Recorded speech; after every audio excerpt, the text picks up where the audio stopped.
everyone. Welcome back to She Blurs podcast. Today's guest is Doug Lawrence. Hi, Doug. Thank you for coming on my show. Well, hello, and thank you for having me. So, can you tell our listeners a little bit about yourself? I certainly can. So, I am a Saskatchewan farm boy, a retired Royal Canadian Mounted Police officer. So, I spent about 25 years in the RCMP, and since then, I've been in a number of leadership positions and started my own company in the fall of 2009, focused on mentoring, and that's had a whole life or journey of itself. So with the RCMP, I ended up, I've written a book, maybe I'll touch on that first. I've written a book called The Gift of Mentoring, and I'm on my second book now. I hope to have it ready to publish by the fall to deal with mentoring and mental health. So the idea behind it is that an effective mentor can be part of the support structure for mental health and mental well-being along those lines. And as part of my research, I was able to determine that I was actually or had actually had post-traumatic stress as a result of my time serving in the RCMP. And so, based on that, that's given me a little bit more insight, certainly with writing the book and that, but it's also given me some insight into some not so nice behaviors that I had exhibited earlier on a number of years ago. And so that's kind of a little bit about me without getting beyond the Reader's Digest version. That's awesome. Wow. Mentoring. So what type of mentoring do you provide? I work with individuals. I work with individuals at all different stages in an organizational context. So right from the president of a company right down to, as I call them, the grassroots workers in the organization. I'm an international certified mentor, so I have my Certificate of Competence Mentor and my Certificate of Competence Journey Mentor. And as a result of that, I've been working quite extensively this last little while with people that are suffering from mental health, mental well-being, and things like that. One of my individuals that I'm spending time with in a mentoring relationship right now has been diagnosed with bipolar. So we're working through helping that individual get through that and kind of being there as the support structure, but being non-judgmental and just listening and hearing. And one of the big things I have found with bipolar is sometimes all they really want you to do is listen. They don't want your 25-cent, opinion on something. So, and if you do try to insert yourself, it agitates them even more, and it doesn't do any good at calming the situation down. So I've learned a lot about, the different behaviors and the moods and all of that somebody with bipolar, would be dealing with. Yes, that's amazing. Because I was diagnosed with bipolar, but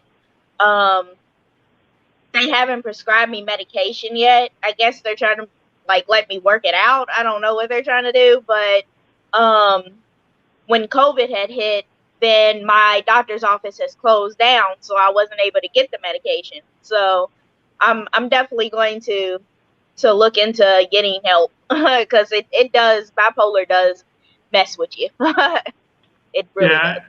And I agree. And I have to take my hat off to the young person that I'm working with, is that we kind of made that silent pact that we were going to try and do this without medication because, there are things that can happen as a result of taking the medication that, you could probably live without, but that's not my place as a mentor to diagnose or prescribe or anything like that. I'm there to support. And that's what I think, this individual is finding out, is that they can reach out at any time, and I'm there. Sometimes we will send text messages back and forth for half an hour, 45 minutes, just enough that, they know that I'm there to support them. Yes, that's amazing. So how did you get into mentoring? Oh, God. Excuse me. It started, I started the company in 2009, 2010, and I'd been actually mentoring people but didn't know what it was. I was just doing this thing, and everybody seemed to like it. So, but where the push came was I was actually working with university students. I was job coaching and helping them secure employment. And then what would happen is, 2 to 3 months into their working in an organization, something would happen. It could be having to deal with a disengaged employee or a number of different things. And they would come to me and they'd say, can you help us work our way through this? And I'd ask a bunch of questions like I usually do and kind of give them a little guidance and maybe a little push in the one direction or the other. And they'd resolve it and they go, gosh, you mean we had the answer all along? And I went, yes, you did. And what ended up happening was they said, well, gee, you should do this for a living. We can't afford to pay you, but I'm sure somebody could. So I did some market research and found that there was a place for it. And I also did some market research around the certification of mentors. And back then I found a business partner based in the United States that would certify people based on knowledge. So they had to write an exam, and if they passed the exam, then they got certified as International Certified Mentor Practitioner, I think was the long handle that we put on it. And as time went on and people got more and more used to using mentoring as a means to deal with things, a lot of the mentoring community came to me and said, we want this to go to a higher level. We want to be certified competent as a mentor. Not just that we have the knowledge, but that we're actually competent so we can take and put into practice all of the knowledge, all of the theories, all of the processes that you talk about.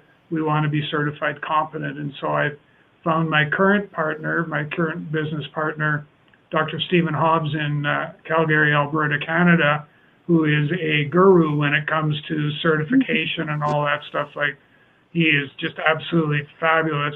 And so he's created a certification process based on competence.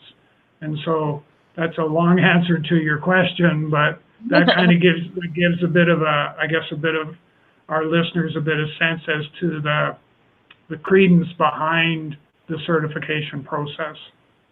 Oh, okay. That's nice.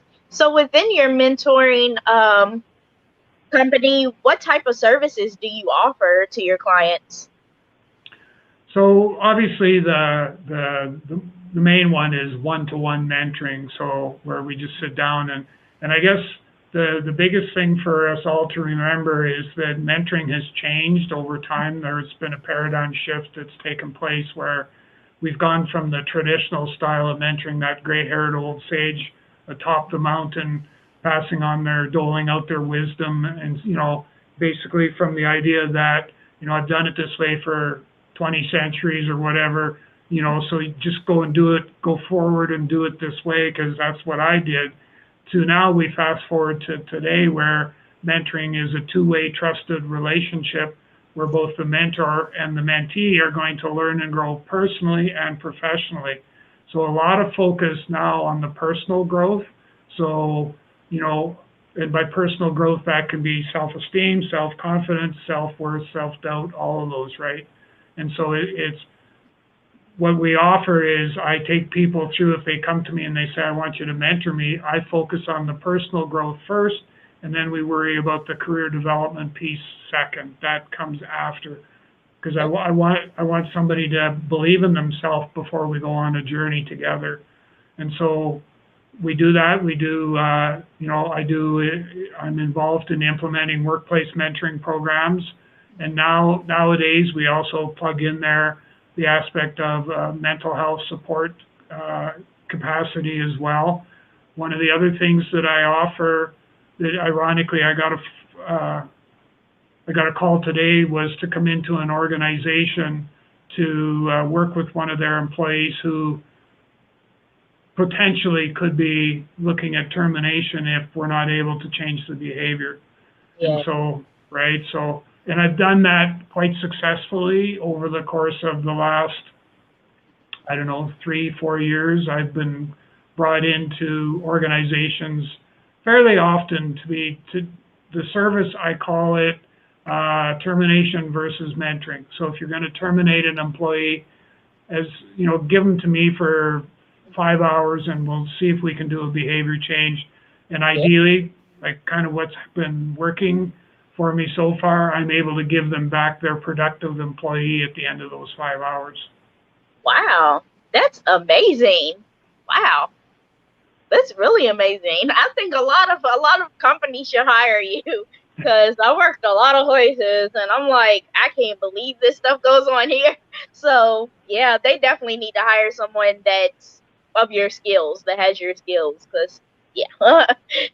So can you tell our listeners a little bit about your book? So the Gift of Mentoring, which we published in, I think it was 2014, is basically, it's the best way to describe it is it's the entry level into the world of mentoring. And so the book itself has got, I think it's about 6 case studies. So we actually take real life situations that have happened and we put them in the book as a case study. And then we provide you what I've done in order to be able to resolve those particular situations. And so it's been, the feedback that I've had has been very good. I haven't made tons of money off of it, but I never wrote the book with the intent of doing so. What I wanted to be able to do, my main reason or my sole intent, was to increase the awareness of the gift of mentoring, how important mentoring is, how there are so many benefits to people and to organizations, and even more so now to the aspect of the mental health side of things as well, is that, once we start to recognize, appreciate, and embrace the gift of mentoring, it'll become so much more of a part of the support structure for mental health that we'll wonder why we never did this before. Yeah. So the book is, the best way I can describe it is, and I've had this told to me by a couple of people, was they found the book to be a really easy read. It's 120 pages or something like that, so they found it really easy. But what they found was that as they started to read it, it gave them that feeling as though they were sitting on a park bench beside me and I was actually reading the story to them, because they heard my voice coming out of the book. After each page that they read, they went, you look around, you go like, am I on this bench by myself, or where is he hiding? He's got to be here someplace. And, so for me, that was probably the biggest compliment that I could possibly have. And the other one, and it's interesting because I had this conversation here just the other day, was I did a speaking engagement in Victoria, British Columbia, and I only took, 15, 20 books, maybe not even that many with me. And I didn't realize that, there was going to be that many people. There was over 150 people that were there.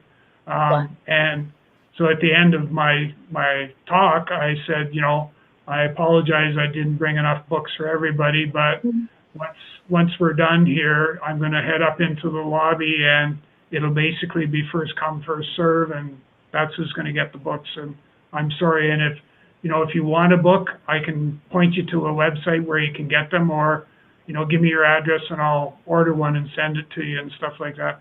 I literally got mobbed in the lobby. Like, it was like, I was here first. No, you weren't. I was here first. No, you weren't. I was here first. And the books were gone in a flash. That's awesome. So with your book, have you ever thought of like creating a workbook to go along with your book, or just a workbook standalone? Like, kind of kicked it around a little bit. Yeah, I to be honest, I did have some thoughts about doing that. We were offering training, and we still do, but we were offering back then when the book was published.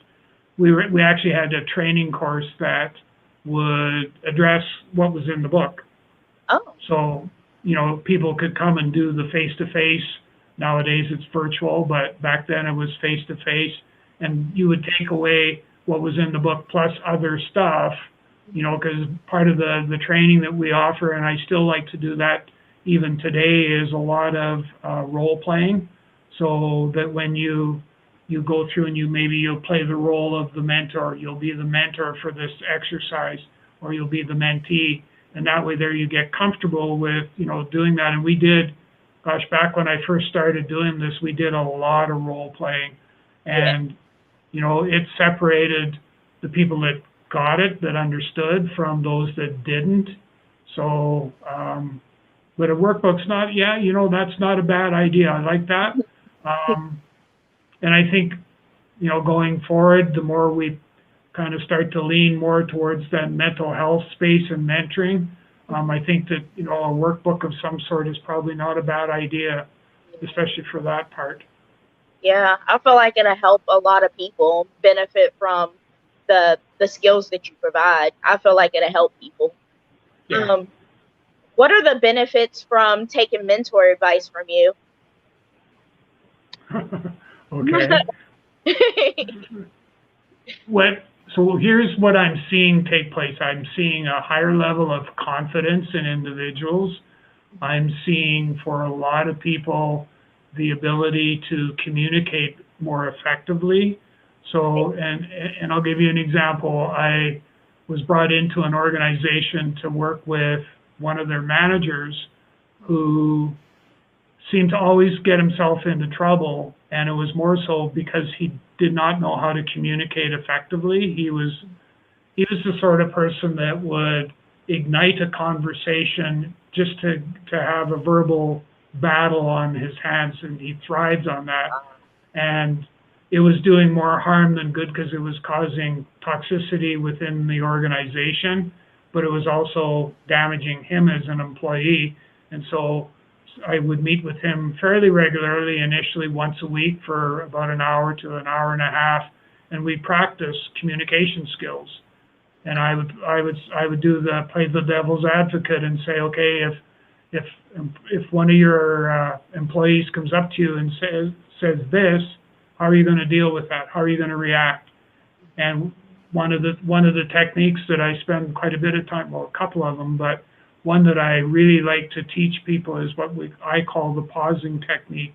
And the pausing technique is, before you say what you're thinking of saying, pause and ask yourself, how would I feel if somebody said that to me? And if you feel negative about it at all, don't say it.